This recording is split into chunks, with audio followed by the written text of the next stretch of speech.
Hello नमस्कार दोस्तों, स्वागत है आपके अपने यूट्यूब चैनल मेहरा क्लासेस में। और आपने एमपी पटवारी के लिए अभी स्टडी स्टार्ट की है या नहीं की है? यदि स्टार्ट नहीं की है तो बिल्कुल आप स्टार्ट कर दीजिए, क्योंकि टाइम हमारे पास नहीं है। ऐसे ही ऐसे टाइम निकल जाएगा और एग्ज़ाम पास में आ जाएगा। तो दोस्तों, आज की वीडियो में हम सामान्य ज्ञान जीके के 50 क्वेश्चन लेकर आए हैं, जो कि बहुत ही इंपॉर्टेंट है और ऐसे ही क्वेश्चन आपके लिए लेकर आते रहेंगे। यदि आप हमारे चैनल पर नए हो तो चैनल को जरूर सब्सक्राइब कर लेना और वीडियो को अंत तक देखना। तो दोस्तों, चलते हैं हम आगे की ओर।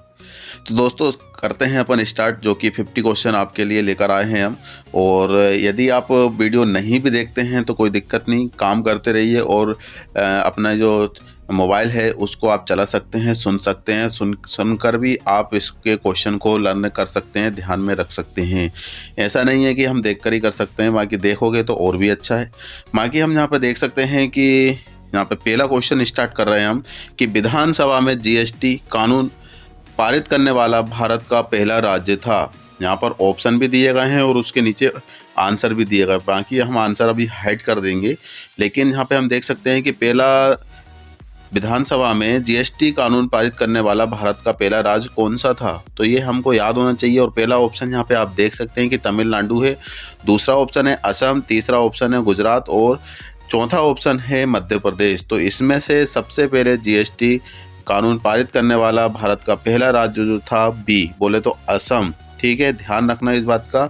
और इसके बाद यहाँ पे हम देख सकते हैं कि दूसरा क्वेश्चन है राष्ट्रीय खेल दिवस प्रति वर्ष कब मनाया जाता है।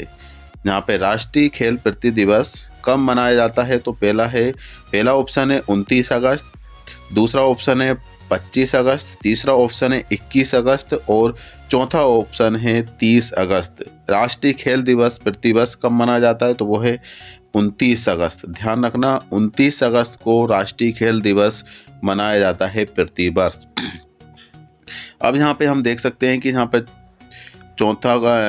तीसरा क्वेश्चन है, जो कि हमने ऑप्शन भी हाइड कर दिए गए हैं यहाँ पर। और यहाँ पे हम देख सकते हैं कि मध्य प्रदेश के प्रथम मुख्यमंत्री कौन थे। मध्य प्रदेश के प्रथम मुख्यमंत्री तो सबको याद होगा, यदि याद नहीं होगा तो आप ऑप्शन जरूर देख लीजिएगा। तो यहाँ पर हम देख सकते हैं कि रविशंकर शुक्ल है, और इसके यहाँ पर रविशंकर शुक्ल है, फिर इसके बाद अनूप कुमार है, फिर इसके बाद संजय जगदाले है, फिर इसके बाद जयंत मलैया है। तो इसमें से सही ऑप्शन आपका कौन सा होगा, वो है पहले नंबर का रविशंकर शुक्ल। यहाँ पर ऑप्शन भी आप देख सकते हैं, जी हाँ बिल्कुल सही है। रविशंकर शुक्ल हमारे मध्य प्रदेश के प्रथम मुख्यमंत्री थे। दूसरा क्वेश्चन यहाँ पे, next question sorry, 4th number का, सोनगिरी खालिस्तान का तीर्थ स्थल है। सोनगिरी खालिस्तान का तीर्थ स्थल है। तो यहाँ पर हम देख सकते हैं पहला नंबर पर है जैन के लिए, दूसरा ऑप्शन है मुसलमान, तीसरा ऑप्शन है बौद्ध और चौथा ऑप्शन है डी वाला, वो है सिख। तो इसका कौन सा ऑप्शन सही होगा? यदि आपको आंसर पता है तो बिल्कुल आप कमेंट सेक्शन में कमेंट कर सकते हैं। बाकी इसका ऑप्शन आप देख सकते हैं ए। यहाँ पर देख सकते हैं कि ए वाला ऑप्शन बिल्कुल सही है, मतलब जैन। सोनगिरी जैन का तीर्थ स्थान है। इसके बाद क्वेश्चन नंबर 5 पे हम चलेंगे। क्वेश्चन नंबर 5 क्या कहना चाह रहा है, कौन सी नदी रीवा में पूर्वा झरने का निर्माण करती है। जी हाँ दोस्तों, कौन सी नदी रीवा में पूर्वा झरने का निर्माण करती है, तो यह है तमस, फिर है विपुल, या फिर है चचाई, या फिर है पार्वती नदी। तो यहाँ पर कौन सी नदी निर्माण करती है, यदि आपको कमेंट आंसर पता है तो कमेंट सेक्शन में कर सकते हैं। और बाकी इसका आंसर आप देख सकते हैं ए, बोले तो यहाँ पर आप देख सकते हैं तमस। कौन सी नदी रीवा का निर्माण करती है, वो है तमस नदी। इसके बाद नेक्स्ट क्वेश्चन 6 का आप देखेंगे यहाँ पर कि यहाँ पर भारत के पहले ओडीआई क्रिकेट का कप्तान कौन था, है ना। ओडीआई बोले तो वनडे क्रिकेट के कप्तान कौन था, तो यहाँ पर है मंसूर अली खान है, कपिल देव है, अजित वाडेकर है, या फिर बिशन सिंह बेदी है। भारत के पहले ओडीआई क्रिकेट के कप्तान, तो यहाँ पर सही ऑप्शन आप बता सकते हैं इनमें से कौन सा है। तो इसका आप नीचे स्क्रॉल करेंगे हम, तो यहाँ पर आप देख सकते हैं सी में आप देख सकते हैं अजित वाडेकर भारत के पहले ओडीआई क्रिकेट कप्तान रहे हैं। इसके बाद यहाँ पे सभी को पता होगा, ये बहुत आसान क्वेश्चन है कि अशोक चक्र में कितनी तिलियां होती है। जी हाँ दोस्तों, अशोक चक्र में कितनी तिलियां होती है? तो 24, 26, 12 या फिर 18। तो वैसे तो याद होना चाहिए, याद नहीं है तो फिर बड़ी मुश्किल है, बहुत मेहनत करने की बात है, क्योंकि ये तो हमारा राष्ट्रीय चिन्ह है जिसमें हमें पता होना चाहिए, राष्ट्रीय प्रतीक है। तो ये हमारे राष्ट्र के अकॉर्डिंग जितने भी आते हैं वो हमें सबको याद होना चाहिए। तो जैसे तो 24 है, बाकी याद नहीं है तो आप देख सकते हैं ऑप्शन में भी दिया गया है 24। अशोक चक्र में कितनी तिलियां होती है? वो है 24।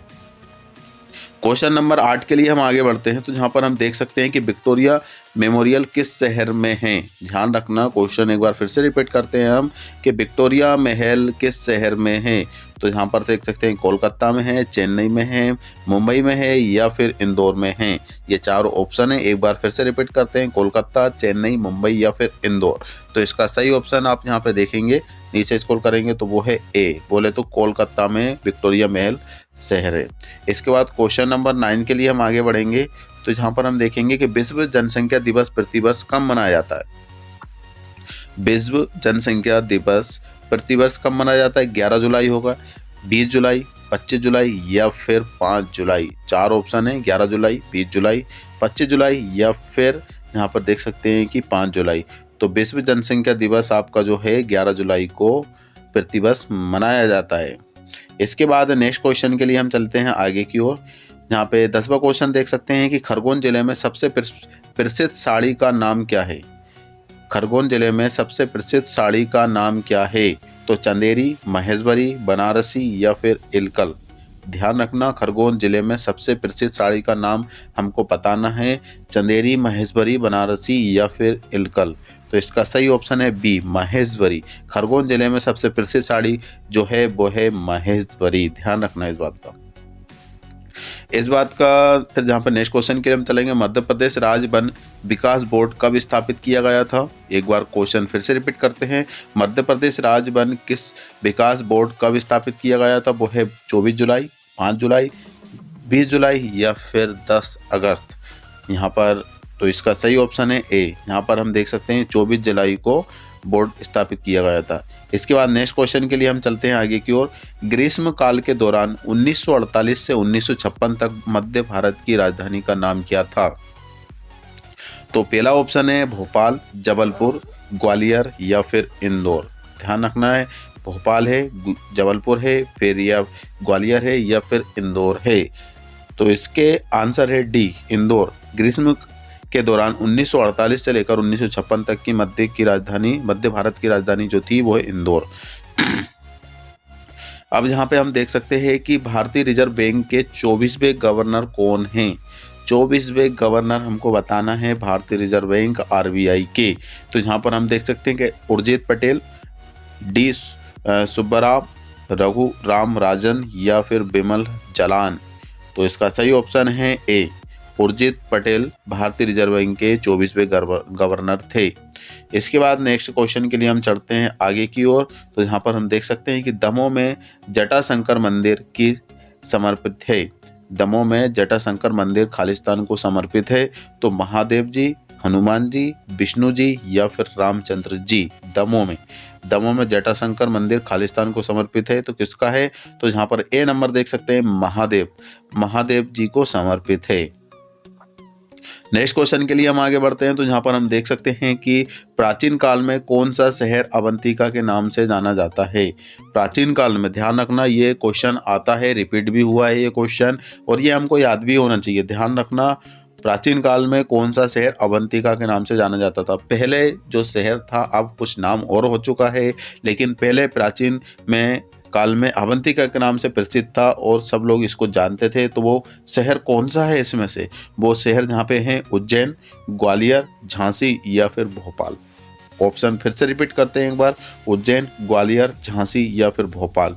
तो इसका सही ऑप्शन होगा जहाँ तक है उज्जैन। ध्यान रखना, अवंतिका उज्जैन को ही अवंतिका कहते थे पहले प्राचीन काल में। जी हाँ, बिल्कुल सही ऑप्शन है यहाँ पे ए नंबर, उज्जैन का पहला सही है। फिर इसके बाद नेक्स्ट क्वेश्चन के लिए हम आगे बढ़ते हैं।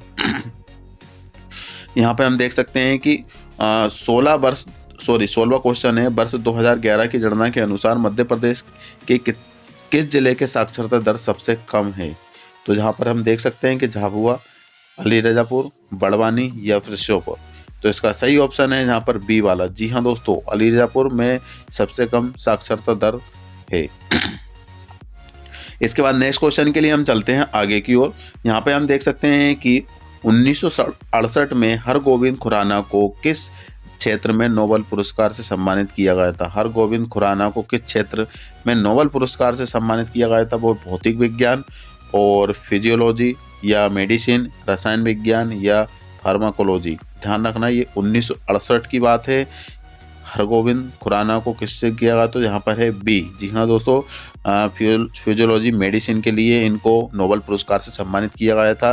और ये ध्यान रखना नोबेल पुरस्कार से क्वेश्चन आते हैं। और ये ऊपर क्वेश्चन जो आया था अवंतिका वाला, वो भी क्वेश्चन आता है। ये क्वेश्चन रिपीटेड क्वेश्चन है, इंपॉर्टेंट क्वेश्चन है और अक्सर ये परीक्षा में पूछे जाने वाले क्वेश्चन है। तो नेक्स्ट क्वेश्चन के लिए हम चलते हैं आगे की ओर। यहाँ पर हम देख सकते हैं मध्य प्रदेश के पहले मुख्य न्यायाधीश कौन थे। ध्यान रखना, मध्य प्रदेश के पहले मुख्य न्यायाधीश कौन थे। तो यहाँ पर पहला है न्यायमूर्ति पी.बी. दीक्षित, न्यायमूर्ति एम. हिदायतुल्ला, न्यायमूर्ति ए.जे. कानिया या फिर न्यायमूर्ति अजय मणिकराव खानविलकर। तो यहाँ पर हम देख सकते हैं इसका ऑप्शन क्या होना चाहिए। तो इसके नाम यहाँ पे देख सकते हैं बी। जी हाँ, न्यायमूर्ति एम. हिदायतुल्ला मध्य प्रदेश के मुख्य न्यायाधीश थे, पहले मुख्य न्यायाधीश थे। इसके बाद यहाँ पे हम देख सकते हैं क्वेश्चन, बहुत अच्छा क्वेश्चन आया है। विश्व कैंसर दिवस प्रति वर्ष को मनाया जाता है 4 फरवरी, 5 फरवरी, 6 फरवरी या 7 फरवरी। ध्यान रखना अभी आने वाला है, लेकिन कौन सा है दिन यहाँ पे मैं 4 फरवरी, 5 फरवरी, 6 फरवरी या फिर 7 फरवरी। तो विश्व कैंसर दिवस कौन से को मनाया, ए। जी हाँ दोस्तों, 4 फरवरी को विश्व कैंसर दिवस मनाया जाता है। क्वेश्चन यहाँ पे हम फिर से आते हैं नेक्स्ट क्वेश्चन के लिए। 20वां क्वेश्चन, 500 रुपए के नोट पर हिंदी व अंग्रेजी के अलावा कितनी भाषाएं प्रयोग की जाती है। हिंदी और अंग्रेजी तो होती है, इसके अलावा 500 के नोट पर अन्य भाषाएं होती है, तो वो कितनी होती है उसका हमें पता होना चाहिए। अलावा कितनी भाषा प्रयोग हुई है 500 रुपए के नए नोट पर जो अभी लेटेस्ट जनरेट हुआ है। तो यहाँ पर है 14, 22 या फिर 23 या फिर 15। क्वेश्चन फिर से रिपीट करते हैं कि 500 रुपए के नोट पे जो नया है हिंदी अंग्रेजी के अलावा और कितनी भाषाएं होती है। तो जहाँ पे 14, 22, 23 या फिर 15। तो इसका सही ऑप्शन है डी। जी हाँ दोस्तों, 15 को भाषाएं प्रयोग होती है हिंदी अंग्रेजी को छोड़कर, मतलब टोटल 17 भाषाएं इसमें प्रयोग होती है। यदि हम हिंदी इंग्लिश को मर्ज कर लेते हैं, काउंट कर लेते हैं, तो 17 भाषाएं 500 के नोट पे यूज होती है। रानी दुर्गावती खालिस्तान से संबंधित है। ध्यान रखना, रानी दुर्गावती खालिस्तान से संबंधित है। यहाँ पर दिए हैं ऑप्शन रीवा, ग्वालियर, पन्ना, जबलपुर। तो इसका सही ऑप्शन होना चाहिए जबलपुर। जी हाँ दोस्तों, बिल्कुल सही है, रानी दुर्गावती जबलपुर से संबंधित है। नेक्स्ट क्वेश्चन यहाँ पे हम देख सकते हैं 22वां क्वेश्चन, मध्य प्रदेश में प्रतिभूति कागज कारखाना कहाँ स्थित है। होशंगाबाद, देवास, ग्वालियर या फिर धार। तो इसका ऑप्शन होगा ए। यहाँ पर देख सकते हैं कि होशंगाबाद में प्रतिपूर्ति कागज कारखाना स्थित है। नेक्स्ट क्वेश्चन के लिए हम आगे बढ़ते हैं। 23वां क्वेश्चन है, वो 23वां क्वेश्चन क्या कहना चाह रहा है, भारत की यहाँ पर अंतरिक्ष यात्रा से अंतरिक्ष यान से अंतरिक्ष में गई थी। तो यहाँ पर पहला ऑप्शन है कोलंबिया, डिस्कवरी और एंटरप्राइज या फिर अंटार्कटिस। तो इसका सही ऑप्शन है ए वाला। जी हाँ दोस्तों, कोलंबिया। भारत की अंतरिक्ष अंतरिक्ष यात्री कल्पना चावला पहली बार किसी अंतरिक्ष यान से गई थी, तो वह है कोलंबिया। नेक्स्ट क्वेश्चन यहाँ पे हम देख सकते हैं कि सतना में गोला मठ कहाँ स्थित है। सतना में गोला मठ कहाँ स्थित है। तो मेहर, नागौर, पारन या फिर रघुराज नागर, ये ऑप्शन है। तो इसका सही ऑप्शन है ए वाला, मेहर में गोला मठ स्थित है। एक क्वेश्चन है भोपाल के लिए, बहुत ही इंपॉर्टेंट क्वेश्चन है। भीमबेटका का आपने नाम सुना होगा। भीमबेटका की गुफाएं किसके लिए प्रसिद्ध है। ध्यान रखना, ये किसके लिए प्रसिद्ध है, मतलब किस चीज़ के लिए लोग वहाँ पर जाते हैं देखने के लिए, बड़े बड़ी संख्या में पर्यटक वहाँ पर पहुँचते हैं। तो यहाँ पर हम देख सकते हैं कि मूर्तियों के लिए है, टाइगर पार्कों के लिए है, सेल चित्रों के लिए है, या फिर मंदिरों के लिए। तो भीमबेटका किसके लिए प्रसिद्ध होना चाहिए? तो यहाँ पर सेल चित्रों के लिए प्रसिद्ध होना चाहिए। जी हाँ, बिल्कुल सही ऑप्शन है दोस्तों, भीमबेटका सेल चित्रों के लिए। लेकिन काफ़ी लोग मूर्तियों के लिए लगा सकते हैं, टाइगर पार्कों के लिए लगा सकते, लेकिन ऐसा नहीं है, सेल चित्रों के लिए भीमबेटका प्रसिद्ध है, जो कि बहुत संख्या में पर्यटक वहाँ पर पहुँचते हैं। इसके बाद यहाँ पे हम देख सकते हैं 26वां क्वेश्चन, निम्नलिखित में से किस पदार्थ की कमी के कारण बेरी बेरी रोग होता है?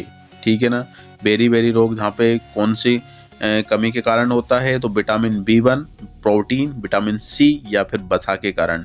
इसमें से ध्यान रखना, ये साइंस का क्वेश्चन है। ये यहाँ पे देख सकते हैं कि विटामिन B1 है, प्रोटीन है, विटामिन C है, और इसके बाद यहाँ पर हम देख सकते हैं कि वसा है। तो इसका सही ऑप्शन है ए वाला। जी हाँ दोस्तों, विटामिन B1 की वजह से बेरी बेरी रोग होता है। इसके बाद 27वां क्वेश्चन जहाँ पे हम देखेंगे कि अंतर्राष्ट्रीय बाघ दिवस प्रति वर्ष कब मनाया जाता है? अंतर्राष्ट्रीय बाघ दिवस, तो वह 29 जुलाई, 13 मई या फिर 23 जुलाई या फिर 15 मई। तो इसका सही ऑप्शन है ए। जी हाँ दोस्तों, 29 जुलाई को अंतर्राष्ट्रीय बाघ दिवस प्रति वर्ष मनाया जाता है। इसके बाद क्वेश्चन नंबर 28 में हम देख सकते हैं कि भारत में सबसे बड़ा रेगिस्तान कहाँ है? भारत में सबसे बड़ा रेगिस्तान कहाँ है? तो वह उत्तर प्रदेश में। और इसके बाद यहाँ पे हम देख सकते हैं कि बिहार में, राजस्थान में या फिर मध्य प्रदेश में। ध्यान रखना, भारत में सबसे बड़ा रेगिस्तान कहाँ स्थित है? तो उत्तर प्रदेश में, बिहार में, राजस्थान में या फिर मध्य प्रदेश में। तो रेगिस्तान तो जहाँ तक है राजस्थान में ही होना चाहिए सबसे बड़ा। तो यहाँ पर सही ऑप्शन है बिल्कुल, जी हाँ सही बोल रहे हैं आप, सी वाला ऑप्शन सही है। भारत में सबसे बड़ा रेगिस्तान राजस्थान में उपलब्ध है। इसके बाद नेक्स्ट क्वेश्चन के लिए हम आगे बढ़ते हैं। यहाँ पे हम देख सकते हैं कि मंगलनाथ का मंदिर कहाँ है जो मंगल ग्रह को समर्पित है? मंगलनाथ का मंदिर आपने सुना होगा, सुना है तो, लेकिन वो कहाँ है और कौन से ग्रह को समर्पित है ये हमको पता होना चाहिए। तो यहाँ पर हम देख सकते हैं कि उज्जैन में, महेश्वर में, ओमकारेश्वर में या फिर दतिया में। ऑप्शन फिर से हम स्टार्ट करते हैं, आपके लिए रिपीट करते हैं। उज्जैन में, महेश्वर में, ओमकारेश्वर में, दतिया में। मंगलनाथ का मंदिर कहाँ है जो कि मंगल ग्रह को समर्पित है? ठीक है, तो यहाँ पर सही ऑप्शन है ए वाला। जी हाँ दोस्तों, उज्जैन में, मंगलनाथ का मंदिर उज्जैन में है जो कि मंगल ग्रह को समर्पित है। क्वेश्चन नंबर 30 हम आपको लेकर आए हैं, बहुत ही इंपॉर्टेंट क्वेश्चन है ये भी।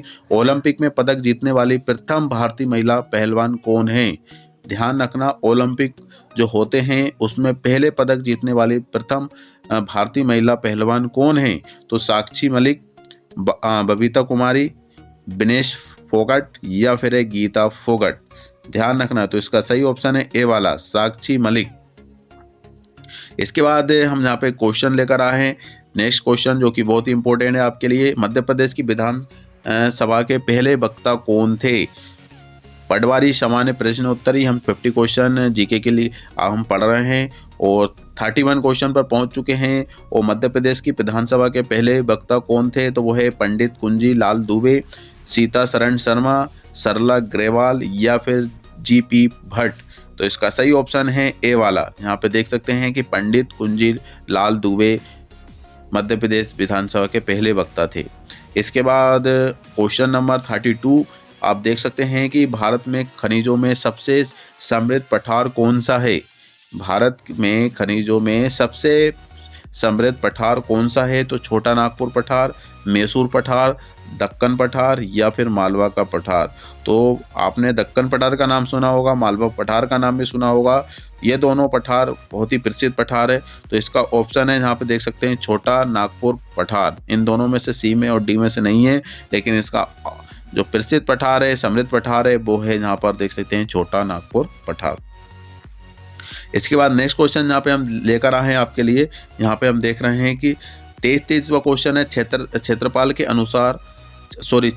के अनुसार भारत का सबसे बड़ा राज्य कौन सा है? ये तो सबको पता होना चाहिए कि सबसे छोटा कौन सा है और सबसे बड़ा कौन सा है क्षेत्रफल के अनुसार। और क्षेत्रफल के अनुसार फिर हमें ये भी पता होना चाहिए कि जनसंख्या के अनुसार सबसे बड़ा और सबसे छोटा राज्य कौन सा है। तो क्षेत्रफल के अनुसार सबसे बड़ा राज्य तो है, जहाँ पे दिया है मध्य प्रदेश, महाराष्ट्र, कर्नाटक और राजस्थान। ध्यान रखना ये क्वेश्चन आते हैं, इससे 4 क्वेश्चन बनेंगे आपके, ध्यान रखना। यहाँ पे देख सकते हैं कि क्षेत्रफल के अनुसार इसमें पूछा गया है, तो सबसे बड़ा राज्य पूछा गया है, तो हमको सबसे छोटा राज्य भी पता होना चाहिए। तो यहाँ पे देख सकते हैं कि सबसे पहले ऑप्शन है मध्य प्रदेश, महाराष्ट्र, कर्नाटक और इसके बाद यहाँ पर देख सकते हैं राजस्थान। तो सबसे बड़ा राज्य है क्षेत्रफल के हिसाब से वो है यहाँ पे राजस्थान, और सबसे छोटा राज्य है वो होता है आपका गोवा। ध्यान रखना, गोवा सबसे छोटा राज्य है, किसके हिसाब से? क्षेत्रफल के हिसाब से। जनसंख्या के हिसाब से हम यहाँ पे देखेंगे तो यहाँ पे हमें पता होना चाहिए जनसंख्या के हिसाब से सबसे बड़ा जो राज्य होता है वो उत्तर प्रदेश होता है। ठीक है, उत्तर प्रदेश होता है, और उसी प्रकार से जनसंख्या के हिसाब से सबसे छोटा हमें पता होना चाहिए। तो उसके लिए चलते हैं हम आगे की ओर, हम आपको बताएंगे। तो यहाँ पर हम अभी देख रहे थे कि सबसे क्षेत्रफल के अनुसार सबसे बड़ा जो राज्य है राजस्थान, और सबसे छोटा है गोवा, और इसके बाद पॉपुलेशन के हिसाब से, जनसंख्या के हिसाब से सबसे बड़ा राज्य है वो है उत्तर प्रदेश, और सबसे छोटा राज्य है वो है सिक्किम। ध्यान रखना, इससे 4 क्वेश्चन बनेंगे 33 क्वेश्चन नंबर के अकॉर्डिंग। तो क्षेत्रफल के हिसाब से हमने देख लिए, और इसके बाद पॉपुलेशन, जनसंख्या के हिसाब से भी हमने देख लिए। इसके बाद नेक्स्ट क्वेश्चन यहाँ पे हम लेकर आए हैं 34वां क्वेश्चन। यहाँ पे हम देख सकते हैं हिंडोला महल और जहाज महल दोनों कहाँ स्थित है। हिंडोला महल का नाम सुना होगा और जहाज महल का नाम भी सुना होगा, लेकिन ये कहाँ स्थित है? मांडू में, रीवा में, भोजपुर में या फिर राजगढ़ में। 4 ऑप्शन है, मांडू, रीवा, भोजपुर या फिर राजगढ़। तो इसका सही ऑप्शन यहाँ पे देख सकते हैं ए वाला। जी हाँ दोस्तों, मांडू में हिंडोला महल और जहाज दोनों ही स्थित है। इसके बाद नेक्स्ट क्वेश्चन यहाँ पे हम चलते हैं आगे की ओर। यहाँ पर है 35वां क्वेश्चन। 35वां क्वेश्चन ये है कि नीमच जिला किस अन्य राज्य की सीमा को स्पर्श करता है। नीमच जिला किस अन्य राज्य की सीमा को स्पर्श करता है? वो है राजस्थान, महाराष्ट्र, उत्तर प्रदेश या फिर छत्तीसगढ़। नीमच जिला जो है किस राज्य की सीमा को स्पर्श करता है? तो वह है राजस्थान, महाराष्ट्र, उत्तर प्रदेश, छत्तीसगढ़। तो इसके लिए तो हमें मैप देखना होगा, बाकी हमें याद रखना है तो अच्छी बात है। बाकी ए वाला ऑप्शन है, राजस्थान को स्पर्श करता है। इसके बाद यहाँ पे 36वां क्वेश्चन, यहाँ पे हम देख सकते हैं कि लोकसभा को स्थगित करने की शक्ति किसके पास होती है। लोकसभा को स्थगित करने की शक्ति किसके पास होगी? तो वक्ता के पास, भारत के मुख्य न्यायाधीश के पास, प्रधानमंत्री के पास या फिर अध्यक्ष के पास। तो इसका सही ऑप्शन है डी वाला। जी हाँ दोस्तों, अध्यक्ष के पास लोकसभा को स्थगित करने की शक्ति होती है। क्वेश्चन नंबर यहाँ पे देख सकते हैं 37वां। मध्य प्रदेश के उच्च न्यायालय का प्रधान आसन है भोपाल, जबलपुर, इंदौर या फिर ग्वालियर। उच्च न्यायालय तो जबलपुर में होना चाहिए इसका। जी हाँ दोस्तों, बिल्कुल सही है, जबलपुर में है मध्य प्रदेश के उच्च न्यायालय का प्रधान। और इसके बाद 38वां क्वेश्चन, बहुत अच्छा क्वेश्चन। निम्नलिखित में से कौन इंदौर में एक लोकप्रिय पर्यटन स्थल है? इंदौर में है लोकप्रिय पर्यटन, तो वो है बेलबाग, लाल बाग महल, ऐशबाग या फिर बिहोराग बाग। तो यहाँ पे हम देख सकते हैं कि वो है बी वाला। जी हाँ दोस्तों, लाल बाग महल यहाँ पर लोकप्रिय पर्यटन स्थल है जो कि इंदौर में है। नेक्स्ट क्वेश्चन यहाँ पे हम देख सकते हैं कि नाभिकीय भौतिक संस्थान कहाँ है। तो मुंबई में, कोलकाता में, चेन्नई में या फिर नई दिल्ली में। तो इसका सही ऑप्शन है बी वाला, कोलकाता में स्थित है। इसके बाद नेक्स्ट क्वेश्चन यहाँ पे हम देख रहे हैं कि विश्व रेड क्रॉस दिवस प्रति वर्ष कब मनाया जाता है। विश्व रेड क्रॉस दिवस प्रति वर्ष कब मनाया जाता है? तो वो है ऑप्शन पहला है 8 मई, दूसरा है 9 मई, तीसरा है 7 मई या फिर चौथा है 5 मई। तो इसका सही ऑप्शन आपको बताना होगा, और याद आपको पता है तो कमेंट सेक्शन में आंसर जरूर बताइएगा। तो इसका सही ऑप्शन है ए वाला। जी हाँ दोस्तों, 8 मई। 8 मई को विश्व रेड क्रॉस दिवस मनाया जाता है प्रति वर्ष। इसके बाद यहाँ पे हम देख सकते हैं नेक्स्ट क्वेश्चन के लिए, संविधान मसौदा समिति के अध्यक्ष कौन थे? जवाहरलाल नेहरू, और इसके बाद doctor BR Ambedkar, doctor Rajendra Prasad या फिर सरदार वल्लभ भाई पटेल। तो इसका सही ऑप्शन है बी। जी हाँ दोस्तों, डॉक्टर BR अम्बेडकर। इसके बाद क्वेश्चन नंबर 42 को हम आगे बढ़ते हैं। तो यहाँ पर हम देख सकते हैं कि सिख खालसा किसके द्वारा स्थापित किया गया था? तो वो है गुरु नानक, गुरु गोविंद सिंह, गुरु तेज बहादुर या फिर गुरु हरगोविंद। ध्यान रखना, बहुत ही अच्छा क्वेश्चन है। रिपीटेड क्वेश्चन है। इसके बाद देख सकते हैं बी वाला ऑप्शन सही है, तो इसका सही ऑप्शन है गुरु गोविंद सिंह। इसके बाद नेक्स्ट क्वेश्चन के लिए हम चलते हैं आगे की ओर। मध्य प्रदेश के निम्नलिखित जिलों में से किस में गन कैरिज फैक्ट्री है? मध्य प्रदेश के निम्नलिखित जिले में किस में गन कैरिज फैक्ट्री है? तो वो है बड़वानी, भोपाल, जबलपुर या फिर ग्वालियर। ध्यान रखना, बड़वानी, भोपाल, जबलपुर, ग्वालियर। तो इसका यहाँ पे देख सकते हैं सी वाला ऑप्शन सही है, जबलपुर। नेक्स्ट क्वेश्चन के लिए हम आगे बढ़ते हैं।